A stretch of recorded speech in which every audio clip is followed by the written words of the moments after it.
Welcome to Choice Classic Radio. Like us on Facebook, subscribe to us on YouTube, and help keep this show alive by donating at choiceclassicradio.com. For more of your favorite old-time radio shows, join us on our companion podcast, Choice Classic Radio, Mystery, Suspense, Dramas, and Horrors, where we bring to you the most mysterious tales that the golden age of radio had to offer. And now, with 314 episodes made, originally airing on the NBC network from 1949 to 1957, we bring to you Dragnet. This program is for you, not your children. The subject is of vital importance to you as parents. This is the story of a vicious man.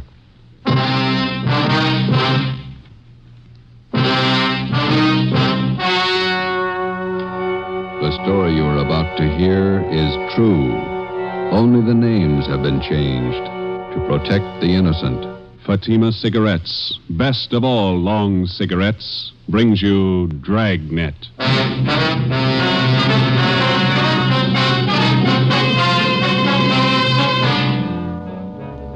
You're a detective sergeant. You're assigned to homicide detail. Two small girls are reported missing. Somewhere between their homes and a neighborhood grocery store, they dropped from sight. Your job, find them. If you want a long cigarette, smoke the best of all long cigarettes. Smoke Fatima. Fatima is the long cigarette which contains the finest Turkish and domestic tobaccos superbly blended to make Fatima extra mild. And that's why Fatima has a much different, much better flavor and aroma than any other long cigarette. That's why Fatima has more than doubled its smokers coast to coast. So, if you want a long cigarette, smoke the best of all long cigarettes. Smoke Fatima. Dragnet, the documented drama of an actual crime. For the next 30 minutes, in cooperation with the Los Angeles Police Department, you will travel step by step on the side of the law through an actual case from official police files. From beginning to end, from crime to punishment, Dragnet is the story of your police force in action. It was Monday, October 27th. It was cloudy in Los Angeles. We were working the night watch out of homicide detail. My partner's Ben Romero. The boss is Thad Brown, chief of detectives. My name's Friday. We were on the way out from Central Division. It was 16 minutes past 8 p.m. when we got to South Peoria Street, number 267. Sure gloomy out. Yeah, it's sultry. Looks like we're in for some rain. Yes, sir? Police officers. Is Lieutenant Barker here? Yes, you want to come in? Thank you. This is Sergeant Romero. I'm Sergeant Friday, Central Homicide. How are you? My name's Claude Jimmerson. Lieutenant Barker's in here, on the phone now. Hi, Captain. Yeah. I'll let you know. Yeah, Romero, Friday. How's it going, Lieutenant? Not good. You met Mr. Jimmerson? Oh, sure. Sit down, gentlemen. Would you like some coffee? I can have the wife make some. No, thank you. We didn't want to bother the girl's parents any more than we had to. Jimmerson here is one of the neighbors. He's been nice enough to let us use his phone. The kids disappeared about 4 this afternoon, is that right? At 3:45. Got out a local broadcast on him. Here's a missing report. Thank you, Lieutenant. Thelma Griswold, age 11. Barbara Sperry, 7-year-old. You talked to both families? Yeah. About 3:30 this afternoon, Mrs. Griswold sent her daughter to the grocery store down on Sycamore Avenue. It's about 10 blocks from their home. The Sperry girl, a friend of hers, she went with her. Anybody at the store remember seeing them? According to the grocery clerk, they were there about 3:45. Mother gave the kids a note. They bought a loaf of white bread, a half pound of bacon, a dozen oranges. Yeah. That's right, Sergeant. I hope nothing's happened to the kids. We've been neighbors to the Griswolds for years. Sperry's, too. Did you notice if the little girls were going in the direction of their home? Yes, they were. The last time I saw them, they were about a block away, heading straight for home. Little Sperry girl had her dog with her. Champ, I think they call him. He's a collie. And he's missing, too. That's right, Joe. Not a trace of the kids or the dog. Juvenile officers from 77th Street have been checking the neighborhood for the past 3 hours. And are the girls in the habit of wandering off like this? Parents say no. It's the first time. Mm-hmm. Well, thanks very much, Mr. Jimmerson. Well, not at all, Sergeant. Sure you won't have a cup of coffee? No, thanks. We don't like to bother you, but we may have to check back with you later tonight. Routine questions. If I can help out in any way to find those girls, let me know. Yeah, we'll let you know, Jimson. Thanks again. Nice fellow. Yeah, most of the neighbors we've talked to have been the same, anxious to help. Some of them are out with our juvenile officers now trying to dig up a lead on the kids. You check the movie theater and the playgrounds in the neighborhood. Everything, Joe. Those some of your men from juvenile, Lieutenant? Yeah, looks like it. Yeah, Schwartz and Preston. Lieutenant? Yeah, Preston, what you got? Found the kid's dog, the collie. Where? Just above Sanchez Drive up in the hills. Hope it's no indication. How do you mean? Dog's dead. The collie dog was taken to a veterinarian on Jefferson Boulevard to be examined for cause of death. We put in a call to the office, and a special detail of men was assigned to aid in searching the area where the dog was discovered. We got out an all-points bulletin. The fathers of the missing girls and a dozen neighbors joined in the search. With the aid of flashlights, we started from the end of Sanchez Drive, and as best we could, we covered the ground for almost a full mile back into the Sunset Hills. 10:55 p.m. It started to thunder. The search went on.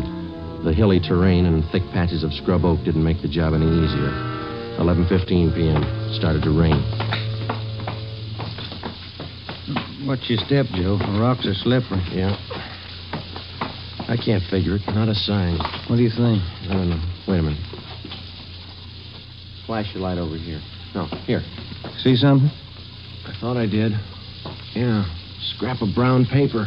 Who's this coming? Sergeant, is that you? Oh, Jimmerson? Yeah. What's that you got? I found it right down there, just off the path. Paper sack. Look.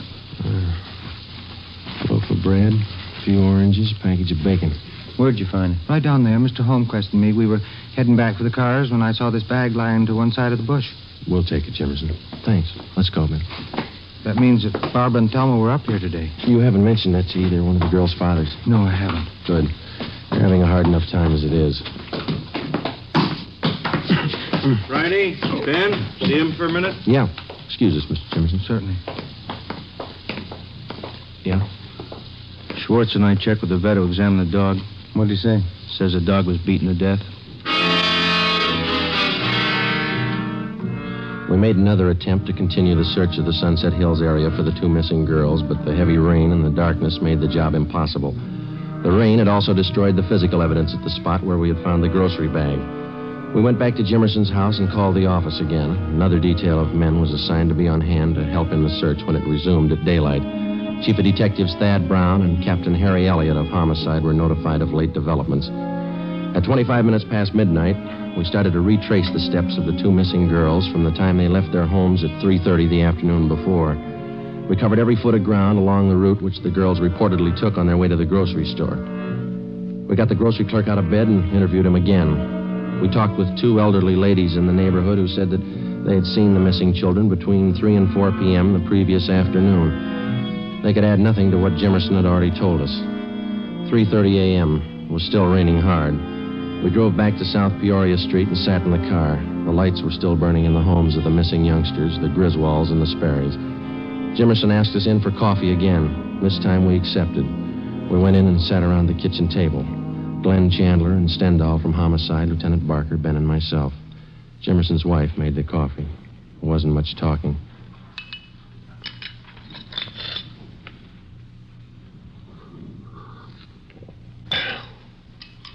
You want more coffee? Oh, yeah. Thank you, Miss Jimmerson. All right. Thank you. You want some more? No, thanks. It's fine. You want some more coffee? You got enough there? Sure, Lieutenant. Plenty. Go ahead. Thanks. Fill the sugar bowl, will you, Amy? Empty. There isn't any more. You never do things right. I told you to get some at the store today. You told me? Yeah, that's all right, Jimmerson. Never use it anyway. Thanks. Never do anything right. All right, Amy, go to bed. She's a little upset. Not feeling too well. Well, I guess we better be going, Jimmerson. Thanks. No, that's all right, Sergeant. She didn't mean you. It's this whole thing, I guess, got everybody on edge. There's still a chance they may be all right. How do we explain the bag of groceries we found back in the hills and the dog? If anybody's hurt those kids, we'll take care of him right here in this neighborhood. He'll get what's coming to him. Somebody at your back door. Oh, yes, I'll get it. Sergeant Friday here? Yes, he's here. Come on in. Sergeant. Hi, Tom. Hi. What do you got? Mr. Griswold, Joe. Says he'd like to have you come over and talk to him. Figures it'll make his wife feel better, all broken up. Sure. Come on, Ben. We'll be over at the Griswolds, Lieutenant. All right. Thank you for the coffee, Jimmerson. Not at all. If you get a chance, tell Griswold how sorry everybody is. We'll help all we can. Sure.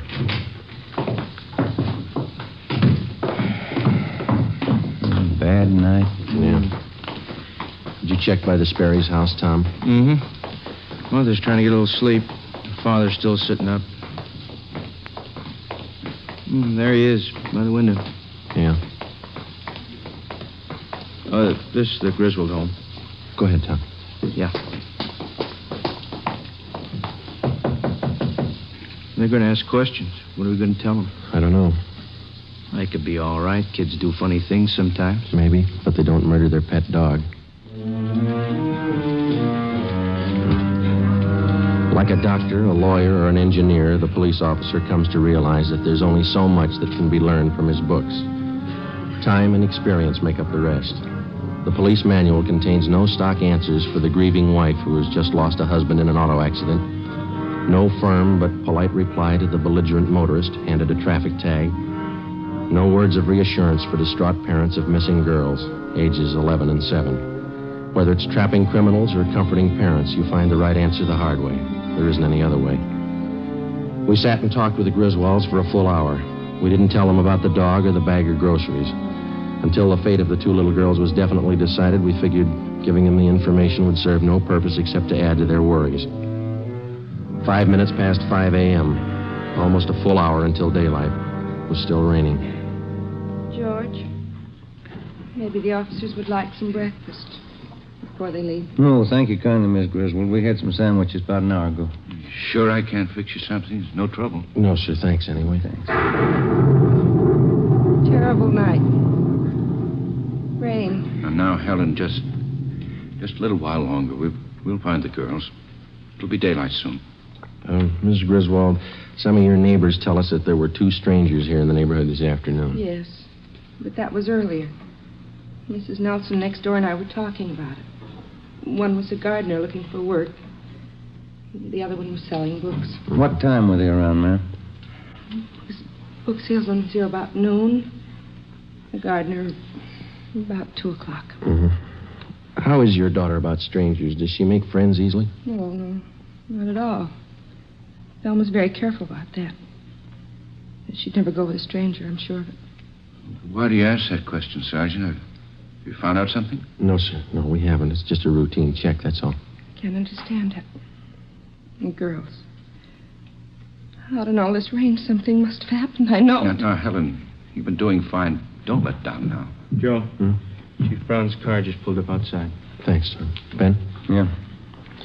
Thank you very much, Mr. Griswold, Miss Griswold. Well, thank you, gentlemen. Here, let me show you the door. We'll meet at the end of Sanchez Drive, Mr. Griswold, about 6 a.m. and should be light enough by then. Oh, all right. Oh, Sergeant, there is a chance, isn't there? The girls are all right. There's a good chance. You try not to worry. Come on, Ben. Preston.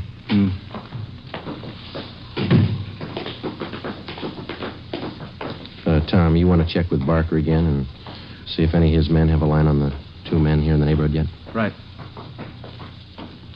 If you want us, we'll be in Thad Brown's car. All right, Sergeant. What time you got, Joe? 20 to 6.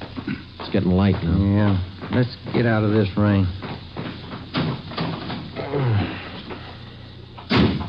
Gentlemen, you look a little wet. I could stand a dry pair of shoes. Still no trace of the kids? You heard about the dog and the bag of groceries? Yeah. Nothing else sensitive? No. It'll be light in a couple of minutes, and we can start searching the hills again. I ordered up another detail of men to help. They're parked up on Sanchez Drive. Captain Elliott's with them. Good. We can use all the help we can get. That's rough terrain. There's a lot of ground to cover up there. Guess you talked to everybody in the neighborhood. Yeah, parents, too. They help you much? Well, they told us there were two strangers in the neighborhood before the girls disappeared. We're having them checked out. Yeah. Griswold thinks the kids would be safe on that count. Says his daughter's afraid of strangers, never goes near them. How much area did you cover in the hills last night? About a full mile, What'd you say, Ben? Starting from Sanchez Drive, straight back into the brush. It wasn't too thorough. Not enough men, not enough light. You got plenty of both right now. 10 minutes past 6 a.m., Tuesday, October 28th. The search of the Sunset Hills area was resumed. 150 officers spread out over a 2-square-mile area with orders to probe every foot of ground. With them were almost 50 volunteers from the neighborhood. The rain settled to a cold, steady downpour. The mud was ankle deep. 8:30 a.m., no sign of the missing youngsters. 10:30, still no sign. The search went on. A neighborhood restaurant owner sent out 5-gallon jugs of hot coffee for members of the searching party. After 6 continuous hours combing the hill, still no results. Chief Brown, Ben, and I went to the car for a cup of coffee and a cigarette. It's got me beat. Those kids wandered off. They had to come in this direction. Well, they couldn't have headed toward town. Somebody would have noticed them, sure. Yeah. No leads at all on that APB you sent out? 2. They both fizzled. The youngsters up in those hills someplace. Gotta be. Are you two ready? Yeah, let's go. Sure doesn't figure. 2 square miles. We've been over it twice. And go over it again. Find them. Thelma Griswold, age 11. Barbara Sperry, age 7. Tuesday, October 28th, 2 p.m. They were still missing. Another detail of men from Metropolitan Division were dispatched to aid in the hunt. The daily newspapers played the story across the front page. Wire services bulletined the news across the country. Radio newscasters covered the story at the scene. On South Peoria Street, the 2 mothers sat in their homes and waited. The search went on. It stopped raining. Did you cover that patch of underbrush over there, Joe? Yeah. Watch it. Yeah. It's hard. Oh, yeah. Let's swing up this way. Right. Anything? No, nothing. All right, come on. Almost 2:30. Yeah.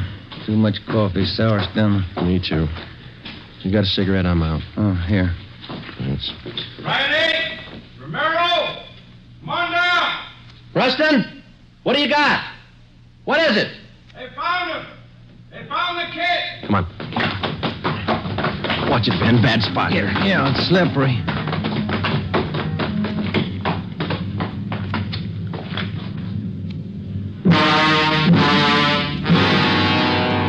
Thelma Griswold had brown hair and brown eyes. About 4 feet 6 inches tall. She had a bunch of wildflowers in her hands. Barbara Sperry had blonde hair and blue eyes. She held a bunch of wildflowers, too. Friday? Chief? Who found them? Jimmerson, some of the neighbors. Oh. Dear God. Preston. Yes, sir? Get something, cover him up. Yes, sir. Come on. Yeah. I've been a cop 32 years and never seen anything like that. I hope I never do again. Must have been a maniac. Had to be. The lowest kind, depraved. Anybody call the crime lab? Yeah, the area's been cleared. Family's been notified? Not yet. I'll have to tell them. Do you want to come along? No, that wouldn't be any good. 2 lives. What can you say? Whoever did it ran up a big bill. They're going to pay it.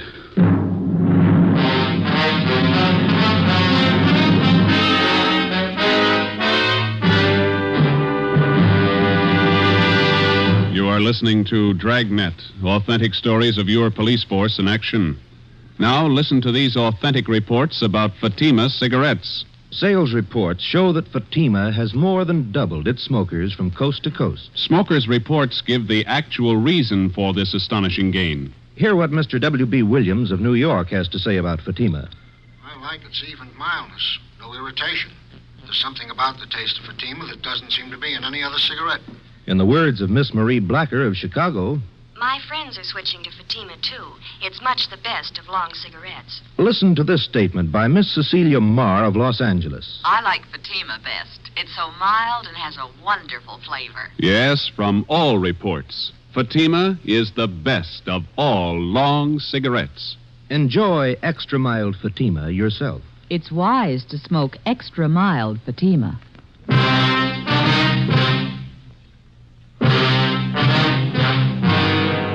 5 minutes after the bodies were discovered, the hunt for the psychopathic killer was underway. Lee Jones and his crew from the crime lab arrived and took pictures of everything that could possibly have a bearing on the crime. Physical evidence was hard to find. The heavy rain had destroyed any possible chance there might have been of finding footprints. When the crew from the crime lab was finished, the coroner arrived and took the bodies to the county morgue for autopsy. An immediate roundup of all known sexual psychopaths in the area was ordered. They were taken into homicide for questioning. So were the people from the South Peoria Street neighborhood whom we had talked with previously. The questioning went on all through the night. Together with a half a dozen officers from homicide detail, we narrowed down the field. Wednesday, October 29th, 7 a.m., we checked in with Chief of Detectives Thad Brown. Gentlemen, you must be tired. Got a few hours sleep last night. Could use a few more. Sorry, we have to keep moving on this. Did you see the papers this morning? Yeah, they're like everybody else, crying too late. Someday people are going to learn you don't fool with these degenerates. You take precautions or you get the consequences. There's no in between. There's usual talk going around town. It's supposed to be all our fault, letting the psychos run loose. No, we don't make the laws, we enforce them. Till we get something to work with, laws with teeth in them, these atrocities are going to go on. Nobody seems to care. We pick them up, they serve a few days, pay a fine, and they waltz out of here. Nobody cares. Sure, pity them, don't cure them. Nature played a trick on them. Feel sorry for them until they kill a kid. It's not a firm law to cover them as they are. We have to wait till they murder somebody. We got a better law for mad dogs. We don't let them run loose till they bite somebody. Those two little girls ought to prove something. How are the parents making out? What you might expect. Shocked, hysterical. Excuse me. Brown speaking. Who?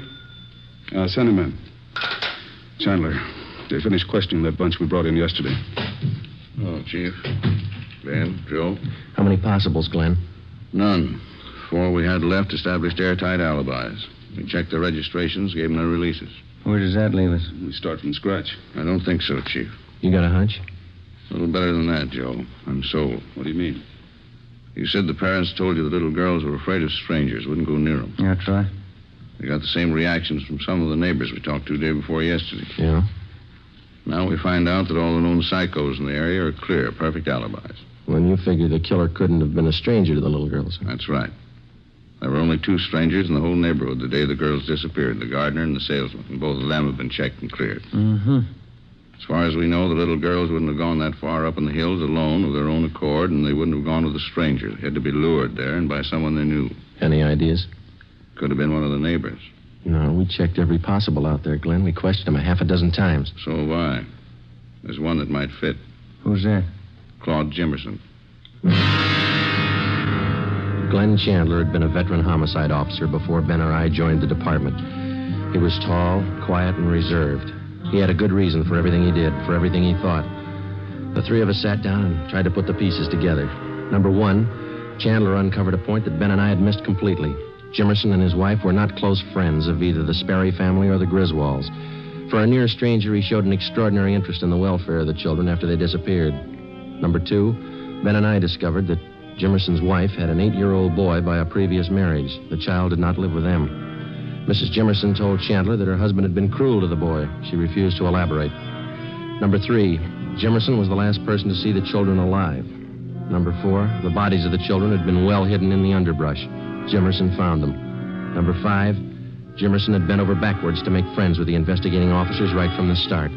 As any veteran officer can tell you, that's not the usual attitude. At 8:30 a.m., Chandler, Ben, and I left the office. We spent the day digging back 15 years into Jimmerson's life. We got back to the office just after midnight. Thursday, October 30th, 10 a.m., we checked in. Okay, Joe, all ready. Thanks. Come on, Ben. Yeah.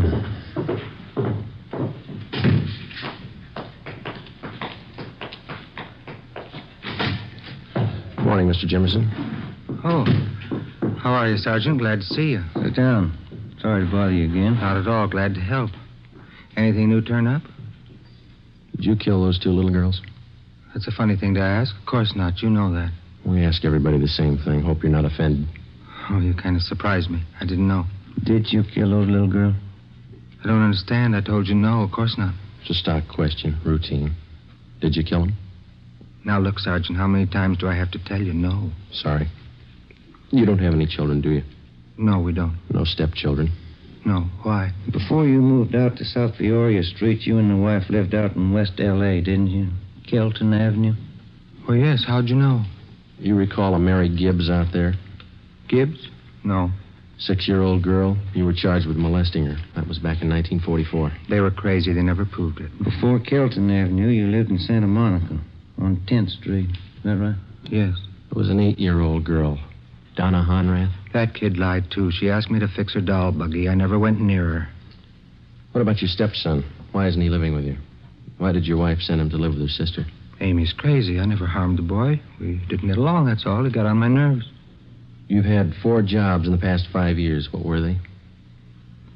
I don't know what you're talking about. You were a janitor at a grammar school down the south end of town, then a gardener at a children's playground.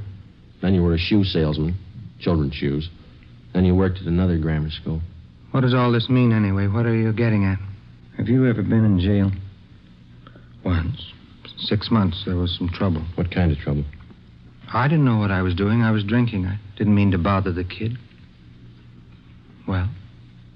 That's all, Jimmerson. Routine questioning. You can go now. Oh, thanks.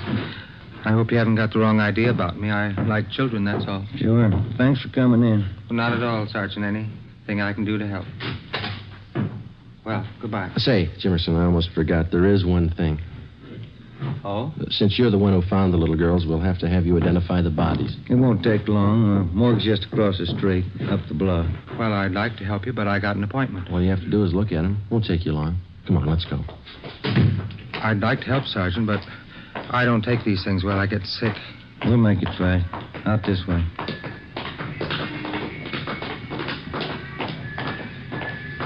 Raining again. I'm sorry, Sergeant. I don't think I better go. Just identify them, that's all. Won't take a minute. Maybe if we had a drink before we went in. You can have one after. And watch it. There's heavy traffic. Yeah, lights change. We'll have to wait. I need a drink. I can't go in that place without a drink. You'll be all right. Okay, let's go. Morgue's up this way. I can't look at him. I get sick. Don't make me. Nothing to it. You'll see. Here we are. Going down the driveway. It's a shortcut.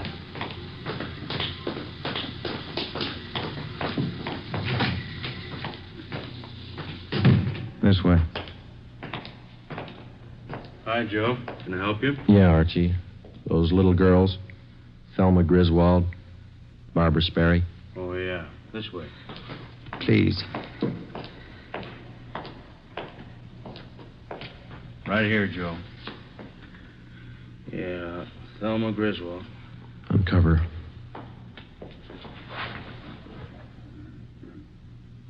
Jimmerson? Yeah.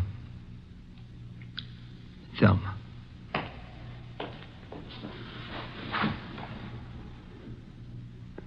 This one? Barbara. The little one. You killed him, didn't you? The dog jumped at me. She started to yell. Put my hand over her mouth. Then the other kid. I hit them. Too hard. They cried. Joe? That's all. All right. Huh? Let's go. It wasn't my fault. I like kids. I didn't understand me. Neither do I, mister. Come on.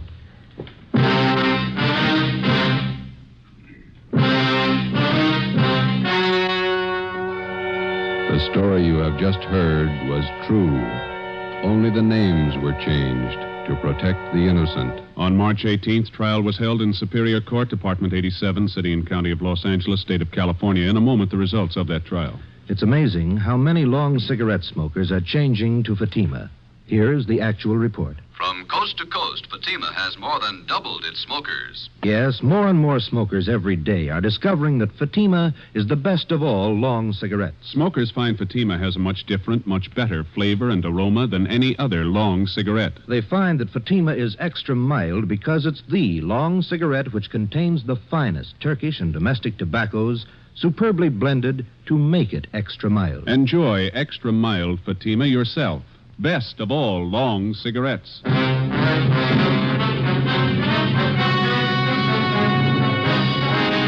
Claude Willis Jimmerson was tried and convicted of murder in the first degree. On April 23rd at 10 a.m., he was executed in the lethal gas chamber at the state penitentiary. You have just heard Dragnet, a series of authentic cases from official files. Technical advice for Dragnet comes from the Office of Chief of Police W.A. Wharton. You're tuned for the stars on NBC.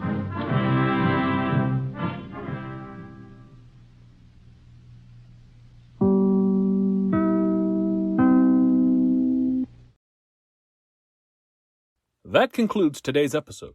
We'd like to thank you and remind you to donate at choiceclassicradio.com. Remember, your donations make episodes like this possible.